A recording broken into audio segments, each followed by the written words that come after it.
Hello, hello. Hi, everyone. Thank you for sticking with us. Wow, you guys have some stamina. Day 2, end of the day. Well done, well done. I guess before we kick off with Wilson, I want to see a show of hands from the audience. So who here has a Twitter account? Who's a Twitter user? Raise your hand. Twitter users, very few. Like 10 people? Okay, all right. Because they rebranded to X. Yes, the Bird app, formerly known as Twitter. Of those Twitter users, who has a Blue Sky account? Any Blue Sky users? 1, 2, 3. And of those Twitter users, again, who has a Threads by Meta account? 2. All right. Well, that somewhat illustrates my point, right? Which is like, we have these centralized Web 2 social media platforms, but then things happen to that centralized entity, and here we are with like 5 Twitter clones, and you can't bring any of your followers with you. So to talk about that issue a little bit is Wilson from CyberConnect. I guess, why don't we do the conversation this way, right? Let's start big. We'll talk about the big issues, and then we zoom in on how CyberConnect does the things it does. So Wilson, I guess, lay out for us, what is the problem right now with Web 2 social, and why do we need a new solution? Sure. Before I get into that, let's just quickly say hi to everybody here. 안녕하세요. I hope that pronunciation is working. Yeah, so the problems with Web 2 traditional kind of social networks and medias was fundamentally none of us, no users, no creators entitled of their data or whatever they created on the platform. And that's a root problem, and it causes so many other problems on top of it. For example, like unfair monetization policies, unfair algorithm exposure pushing, shady like shadow bans. They could do whatever they want with your data, with your accounts, because essentially no one actually owns it other than the platform itself. Since after a couple decades of development of the internet, now we have come to the age where social medias, social networks has been monopolized by a couple very limited numbers of tech giants, and therefore, when it gets to a point, they have the unlimited bargaining power against users and creators, all those problems comes out. So that's the fundamental problem, I think. Yeah, I was talking to your colleague Ilan, right? And I think he brought up a great point, which is like, in a way, like Web3 social media is what Web 1 social media was, right?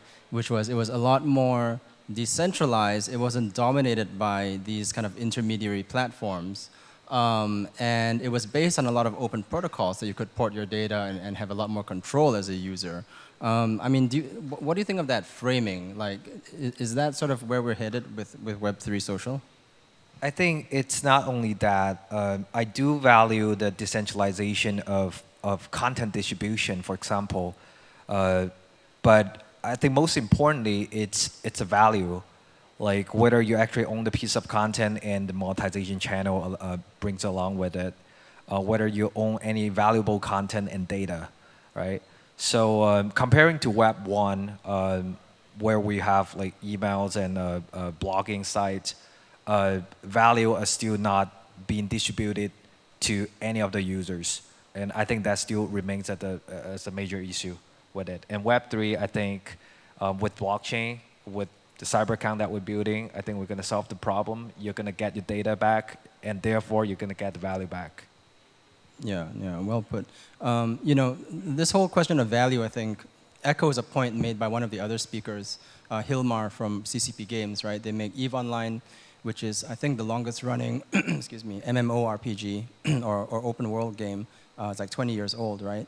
And I think he made a great point about using Web3 tech in the game and the game economics, right? It's like, it's all about getting away from this idea of influencers on social platforms capturing most of the value and then distributing that value much more evenly throughout your user base. So, hopefully that's kind of the direction that we're headed, where it's a lot more egalitarian, a lot more well distributed.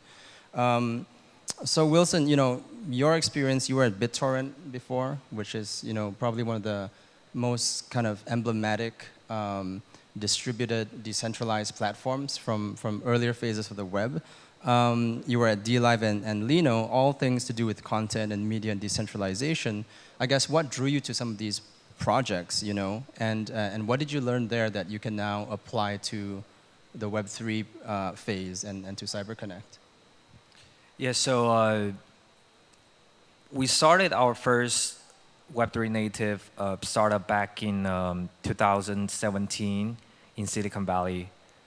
And we started to, we were trying to build a decentralized content economy, Lino blockchain, and we launched the testnet. We raised about like 20 million. And later on, we onboarded DLive.tv, a streaming platform for gamers.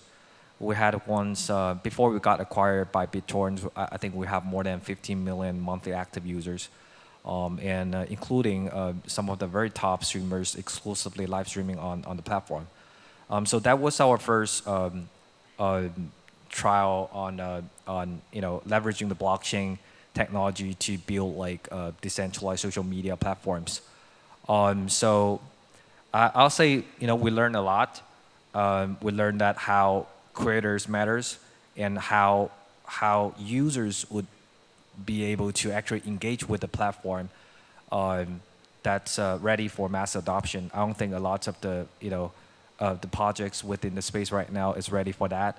We already have that experience, and I think that's also one of our biggest thesis when we're designing the CyberConnect social graph protocol. By the way, I think we are also back then, I think we were at least one of the very first one who come up with the concept of a decentralized social graph protocol. Yeah, let's talk about some of these, previous, I guess, DSOC attempts, right? Decentralized social attempts. I think one of the general criticisms from people is like, this is financializing your social graph, right? And that's a general criticism of like Web3 and crypto in general, right? There's a financializing logic here. And I think it's a little bit like, to what the previous panel was talking about, the art market and so on. And so I guess, does it matter? Does financialization of a social graph matter, in your opinion? And then secondly, can we do things in Web3 without financializing it? That's a very interesting question. First of all, I think what we're doing is we're giving back user the right over their assets. A lot of the data are not that valuable when it's a small number, but it gets larger and larger when you have a massive set of data that come to form the network. So I'll say capitalizing it's important, not necessarily financializing it. I've seen projects, that have gone far away on the other side, like just building some kind of like obviously non-sustainable tokenomics around your the so-called social influence on Twitter, which I don't think, to be honest, I don't think it makes sense in the longer term. But I do believe that letting people understand how valuable their social graph is, it's important. The company running the platform, they are capitalizing it. They're running ads on your feed. They're running ads on your content. Why can't you somehow capitalize that? And also your social graph, it's another. It's also a form of your social capital, which definitely worth some amount of money. By giving users back those rights, enables them to do the rest of it, like however you want to monetize it, however you want to build your community and monetize monetization channels. I think it's more about that, like whether you have the right to do so. To the extent that like how far you go with like what you said, like financializing it, I think it really depends on you know what people or users are looking afterward. If they are really enjoying the network and just trying to play a fair like hope the platform can do a fair job. I think that's for me that's quite good enough. But I'll be very cautious about involving too much DeFi schema into social networks. Yeah, I mean, I think that's like one of the responses to the claim that crypto financializes everything is that things are already financialized, right? What crypto bit does, it kind of makes it apparent and makes it visible, and kind of shows you how the sausage is made, which may not be pleasant for everyone. I think just on that topic of financialization, there was a great paper that I read when I was researching a lot of these decentralized social networks as a researcher at Rally, an earlier attempt to do this for creators. And this paper was all about like how do fans of football clubs, like soccer, right? How do these fans interact with the share market, the stocks of those football clubs if they're listed? And I think the authors found that if you're a fan of, let's say, Manchester United, you tended to buy the stock and hold it much longer than a typical market participant, right? And in the end, it didn't work out well for those fans. Like basically, their portfolios were worse off because they were holding it due to intrinsic factors like club loyalty. So I guess you get into these weird situations with creators, right? When you financialize that. And the relationship between the fan and the creator, like that loyalty could end up making the fan, someone else's exit liquidity, right? Which I think is like part of the problem that we're all trying to solve with Web3 social. First of all, I don't think decentralized social platforms has to be like as financialized as you mentioned. Like you're talking about like treating creators as stocks and buying their shares. That's basically like enabling individuals to sell securities. I don't think we need to take that far. I think what would be a great improvement is the entitlement of your data and content and being able to capitalize it first. You have to realize that what I'm creating on the platform, it's owned by me, and therefore the revenue behind it, I should have the rights over that. So, yeah. Again, I don't think that's our focus here, like to try to financialize everything. I think that's definitely wrong. We should leverage the assets of the value aspect of content and data, but I'll say better not take it too far. Yeah, Gary is always watching. So tell us more now about CyberConnect, I guess. Like how does it work, and what are some of the apps I think that are building on top of it? Sure.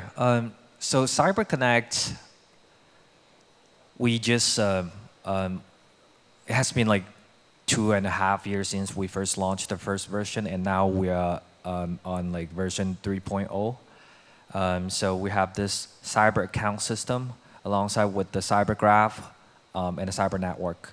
So in short, I think the best way to understand CyberConnect is you think of it as an account system similar to Facebook login or Google login. The differences here is it's with an embedded account abstraction wallet, plus you own all the data generated by these accounts. And therefore, when the next time you log in into other application using this Facebook comparable account, you have the right to bring all the assets you created, all the social graph with you, without asking Facebook for permission. I think that's the most easiest ways to understand what CyberConnect is actually building. There are more than 50 plus applications that's within our ecosystem right now. We are also the largest account abstraction providers on most of the EVM compatible chains, including L2. Yeah. And for folks who may not be following all the feature developments on Ethereum, can you just explain account abstraction briefly? Just think of it as it abstracts all the complexity from your engagement with blockchain. So before that, with your MetaMask account or your general EOA address, when you're trying to achieve something on chain, like minting something, there are just multiple processes. And account abstraction could help you resolve all those problems within one or two clicks. Just the easiest ways that I could. It's just a simplified version, and to users, just need to understand that it's for better user experience. It's like less signing things in MetaMask, right? Yeah, and also session key, better login experience, social login, social recovery. Gas fee delegation. Cyber could be used for gas fee on multiple different EVM compatible chains instead of confusing users constantly like, oh, okay, now I want to mint this thing on Polygon. What is Polygon? Okay, now I know Polygon. What is Matic? I need to buy a Matic in order to make a transaction. And then same as all the other chains. Just so complicated, and therefore we make this universal account system to resolve all the onboarding issues with ordinary users. Yeah. Yeah, I mean, I did the CyberTrek, which I think we'll get into a little bit, which is like a campaign that CyberConnect is doing. I just tried it out, and you can mint and do stuff across multiple chains just by funding and paying in one gas token, right? So, which I think was a super smooth experience when I tried it, and I think it makes a huge difference now that, especially in this multi-chain ecosystem that we exist in now, where you're hopping from chain to chain, and you have assets across different places. Things like that really make a huge difference if you're a retail, consumer-facing kind of thing. Yeah. So I guess one other question I had was Lens, for example, is a well-known example of someone that's also doing decentralized social. And I know there's apps like Favor that use both Lens and CyberConnect. So what's the difference between CyberConnect and something like Lens? First of all, we were earlier. And yeah, as I mentioned, now we are in this CyberConnect v3.0 version. We provide this holistic account system for onboarding and also data recording on chain, and I think all of those are not provided on any other comparable protocols per se. So we are in a very unique position at the moment. We take that because we do believe that in order for decentralized social networks to work, you have to bring in the mass adoption. And I think we are the very, one of the very small group of people that actually care about it. For example, if you go to other decentralized social media platforms that exist right now, you have to first somehow create a MetaMask. And that's filtering out 99.9% of the population globally. And therefore, I don't think that's going to work. Right. You don't like MetaMask and switching RPCs? No, MetaMask is really, it's a delicate design for well-trained people. But when we're talking about mass adoption, we're talking about gamers, we're talking about Facebook ordinary users, like Twitter, it's really hard to educate users. I don't think educating users is the right path. Just give them something that they could understand and use within at maximum 3 clicks. If you can't deliver that kind of experience, you lose the user. So a lot of people talking about education, I don't think that's the route we're taking. Yeah. No, I tend to agree. So, I saw some data that says, there's like 400,000 like MAUs, right? Monthly active users on CyberConnect as of, I guess, 2 months ago, July. So, what is everyone doing on Cyber? Like, what are some of the popular apps? What kinds of things are people doing? Yeah, so as we're seeing right now, like people are doing many different interesting things. Like for example, like on I think there's a pretty cool experimental ecosystem app called CyberTune, which allow users to mint music NFT on CyberConnect. And for example, like Link3.2, which has onboarded more than 2,700 official organizations within our industry, and enabling those organizations to create posts in a decentralized manner, and also organize online events like Twitter AMAs, Discord AMAs, and being able to track the attendance and issue the proof of attendance token, which we call Web3 status token. So those are a whole bunch of different use cases. And Link3 moving forward will have a huge upgrade coming up. Yeah. Right. So and Link3 is a little bit like it's like Linktree, right? A bit like Linktree. You can think of it as Linktree plus LinkedIn, or the mission here with Link3 is to build up a verifiable, trustworthy network. So think about when you see someone's Linktree profile or a LinkedIn profile. Ask the question whether this is trustworthy.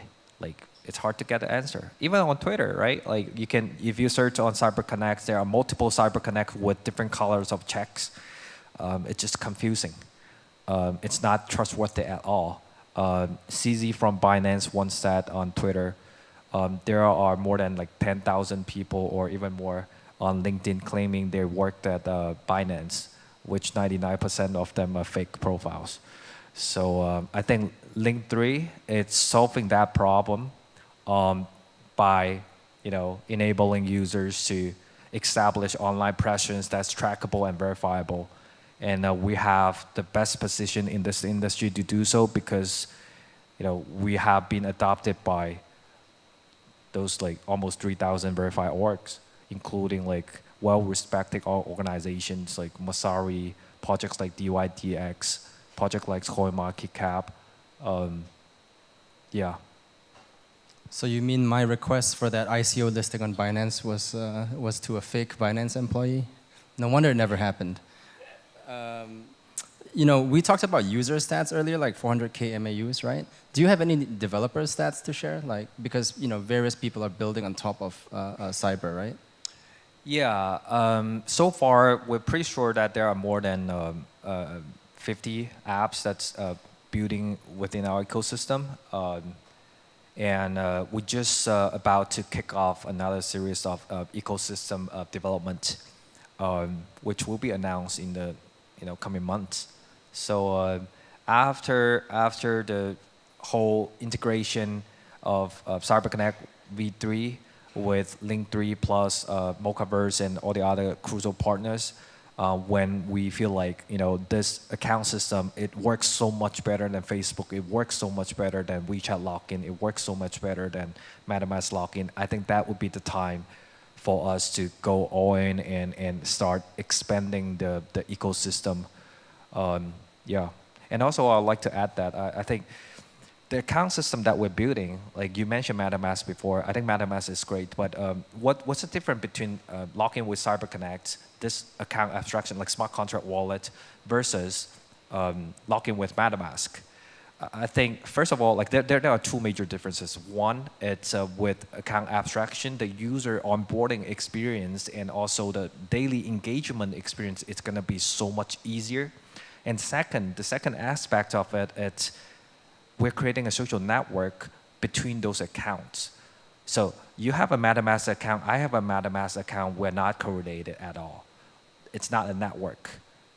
But if you have a CyberConnect account, I have a CyberConnect account, our cyber accounts are somehow related, connected together, because you can see, I'm verified as the co-founder of CyberConnect on link 3 moving forward. That's the new feature we're coming out a little bit leak. And then you can see who I'm following, and then who are the followers I have, and then, therefore you might be identified as my second or third degree friend. And those kind of network effects will definitely change the mindset of developers when they start thinking about like whether I should use MetaMask login as my account system, or I should use, just a traditional kind of MPC wallet solution. I think cyber accounts will eventually, become a very obvious best solution for developers to build upon because of the user experience attack and also the data network that we're building. Well, let's talk about identity a little bit, right? Which is something I think CyberConnect addresses quite a bit in your literature. So like one of the issues, and this goes all the way back to like the web, right? Like domain names, right? One of the issues is like domain name squatting, right? I registered McDonald's.com because it expired and I'm not McDonald's, right? So how do you deal with that kind of fundamental issue with cyber names? Yeah, so first of all, cyber account is not, like cyber ID, the domain name service, it's a very independent component to the cyber account. Users does not need to have a cyber ID for creating a cyber account. So you can always have a cyber account, and that makes onboarding easy. You don't have to pay things. So for the issue with cyber ID, like domain, register, like trust, I think the trust is the trust itself we're building is attached to the Web3 status token, which is a soulbound token, which is non-transferable. It's going to be attached to your cyber account perpetually, and that's where people gain their trust from. And the name, the username, just think of it as a premium phone number. You want your phone number to look better. That's it. So I think as long as they cannot register or somehow steal your cyber account or the status, the social graph, all those data accumulated on your accounts, people wouldn't be fooled by just like, someone registered your ID, because for example, the verified check is going to be followed with your cyber account instead of your ID. So basically, users will be able to cross-reference the address, the name McDonald's, look at it, see if it has the corresponding history that makes sense, yes, and decide whether to trust it or not, right? Yes. Yes. Gotcha. We only have 2 minutes left, but I know mass adoption is something that you've been thinking about and working on.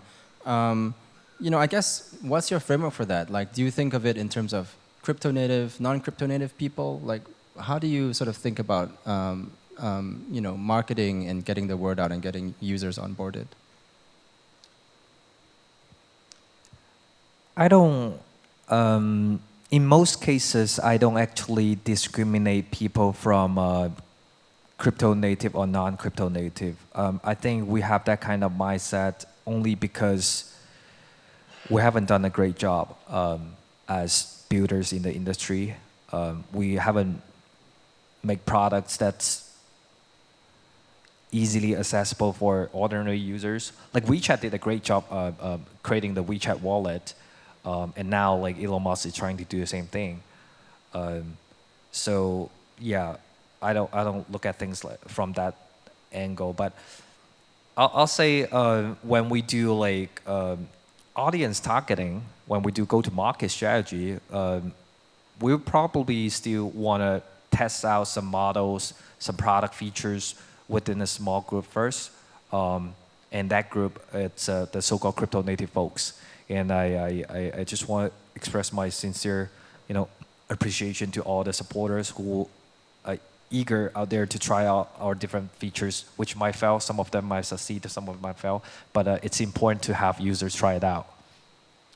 Which is harder, like marketing to developers or to end users? Well, both really hard. But I think we're getting traction from both sides. We're the largest network out there already, and yeah, I think what I'm trying to get to is like, if our network, the data, the adoption for account, let's say like right now we have 1.8 million cyber profile users, and we have like 500,000 cyber account users within the last 2 months. If we can 10x that number, it would be a very easy conversation with developers. Well, that's a good note to end on, I think. Yeah, two-sided market, very tough, but you're succeeding. So thank you very much, Wilson. Come to me, Thanks to all of you.